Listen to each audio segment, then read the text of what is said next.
지금 바이든 행정부와 남북 경협 이 부분에서 이제 어떻게 보고 계시는지 어떻게 해야 우리가 뭐 철도도 좀 연결하고 평양도 좀 가고 서울에 취재팀이 카메라 메고 평양도 가게 이렇게 하려면 어떻게 해야 됩니까?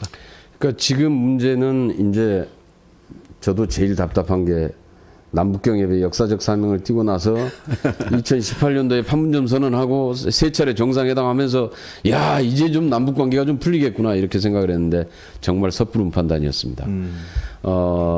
그런데 이제 2019년도 지금 하노이 노딜 이후에 완전히 지금 교착 상태에 빠져버렸는데 네. 문제는 아마 그런 것 같습니다. 지금 여기에서 우리가 지금 이제 이 개성공단도 지금 다시 복원을 못 시키고 있죠. 그렇죠. 금강산 관광도 그렇습니다. 어떻게 보면은 남북 그동안의 교류 협력 사업에 굉장히 어렵게 만들어진 남북 협력 사업인데 예. 이거조차도 지금 못 하고 있는 거죠. 그런데 이제 원인이 뭐냐? 간단합니다. 제재입니다. 대북 제재. 그런데 이 대북 제재라고 하는 것은 우리 정부가 결정할 수 있는 사안이 아닙니다. 해제의 권한이 있는 것도 아니고 결국은 이 권한은 지금 미국이 지고 있습니다.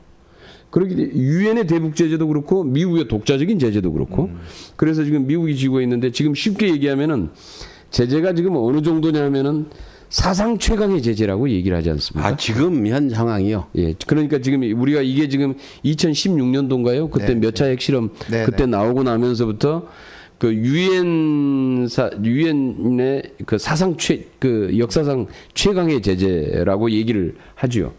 그 이 제재가 지금 취해져 있으면서 문제는 여기서 이제 우리가 교류 협력 사업을 하고 남북 간이 합의를 했잖아요. 개성공단도 다시 재개하기로 남북 간에는 합의를 했죠. 안 됩니다. 안 되죠. 왜냐하면은 기본적으로 우리가 이 철도를 연결하기 위해서는 남북 철도를 연결하기 위해서는 우리 중장비가 가야 되는데요. 포크레인도 가고 가야 될 거 아닙니까? 그렇죠. 갈 수가 없습니다. 제재 때문에 못 넘어갑니다. 포크레인이. 심지어는 예전에 그 우리 그 의료약품 그 타미플루인가요? 예. 이걸 싣고 북한으로 그 인도적 지원을 하려고 했는데 그걸 실은 트럭을 못 가겠어요. 약품은 갈 수 있는데 트럭은 안 된다. 그래가지고 유엔사가 막은 겁니다. 판문점에서. 너무 그러니까 이제 이게 이제 무슨 얘기냐? 그러면은 결국은 아니 인도적 지원은 가능한데 약품은 보내줄 수 있는데 트럭은 안 된다. 그러면 어떻게 가져갑니까? 그건 정말 논리가 맞지 않는 거죠. 리어커에다 싣고 갈까요? 지게에다 아니 싣고 가야 인도적 돼요. 물자가 실린 트럭은 인도적 지원 아닙니까? 그리고 그때 이제 어느 정도까지 얘기됐냐 하면은 트럭으로 싣고 가서 트럭은 다시 짐을 약품을 내려놓고 트럭은 바로 돌아옵니다. 그래도 그렇죠. 안 된다. 이겁니다. 그러니까 이게 지금 현재 그런 상황이 있기 때문에 결국은 우리가 지금 개성공단과 금강산 관광에 대해서 합의를 했음에도 불구하고 재개가 이루어지지 못하고 있는 겁니다. 그러면 결국은 이 문제를 해결하려면은 제재의 완화, 쉽게 얘기하면은 전반의 완화가 아니더라도 우리가 이 남북 교류 협력 사업에 대한 제재의 예외 적용을 받을 수 있어야 됩니다. 그래야 가능합니다. 그러니까 사실 이 김대중 정부 때 우리가 이제 남북 관계를 풀면서 그때 이제 6.15 남북 공동선언하고 이렇게 하면서 개성공단하고 금강산 관광도 역시 그 당시에도 대북 제재에 해당이 됐습니다.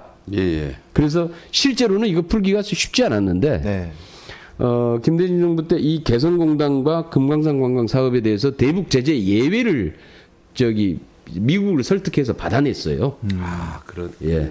그래서 이제 어렵게 개성공단이 만들어지고 금강산 관광이 이제 실시가 됐는데 문제는 이걸 이제 이명박 박근혜 정부 오면서 특히 이제 박근혜 정부 들어서서 이게 이제 다 이제 철수를 해버리고 다 이제 중단됐는데 이게 어떻게 돼버렸냐 하면은 유엔이나 미국의 정가에는 어떻게 비춰지냐 하면은 이게 하나의 제재의 수단으로 이제 강력한 제재의 수단으로 인식이 돼 있습니다. 지금 현재.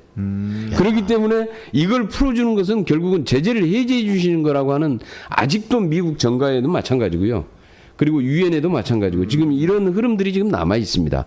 그래서 이제 이 문제가 결코 이것은 과거에 대북 제재가 시행 중일 때도 예외를 적용받았던 사안이다. 그래서 이제 이 대북 제재 예외를 적용받을 수 있어야 되는데 그렇게 하려면은 이제 뭔가 해결이 돼야 되느냐?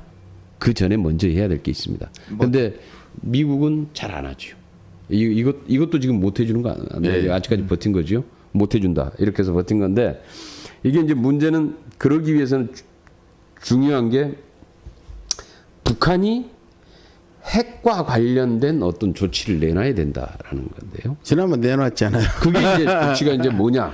사실은 이제 그게 뭐냐면은 이제 이쪽에 아까 우리 브래드 셔먼 의원이 제안했던 1단계 조치의 핵 동결 비확산 이겁니다.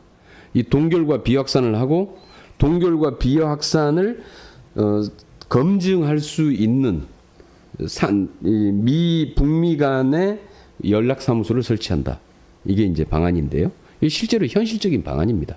그리고 그 과정에서 검증도 하고 일정 정도 신뢰를 구축할 필요가 있는데 그 이제 북한은 뭐냐면 그러기 전에 적대 행위를 중단해라. 네. 지금 이제 이렇게 요구하고 있는데 그 적대 행위를 중단하는 것 중에서는 몇 가지가 있는데요. 종전선언도 있고요. 전쟁 행위를 끝내는 것도 있고 네. 평화협정을 체결하는 것도 네. 있고 그다음에 현재 뭐 한미 연합훈련 같은 뭐 네. 전략자산 도입 들여오는 문제도 있고요. 그다음에 이제 그 뭐 미국의 무슨 뭐 이런 계획들 있잖아요. 무슨 뭐 참수 계획 뭐 이런 것들. 그 이제 이런 것들입니다.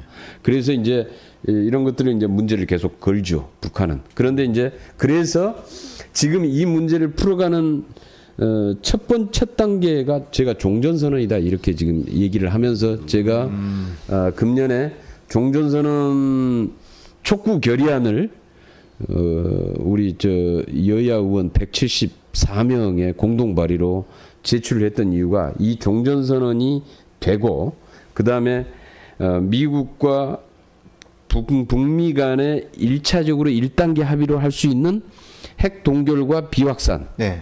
그리고 여기에 주어지는 일정 정도의 이 뭡니까 제재 완화. 그러니까 그 제재 완화에는 어느 정도 갈지 모르겠는데 거기에는 이제 우리로서는 가장 남북 교류 협력 사업에 대해서 제재 면제를 적용을 받는 것을 받아내는 게 굉장히 중요하다라고 보고요.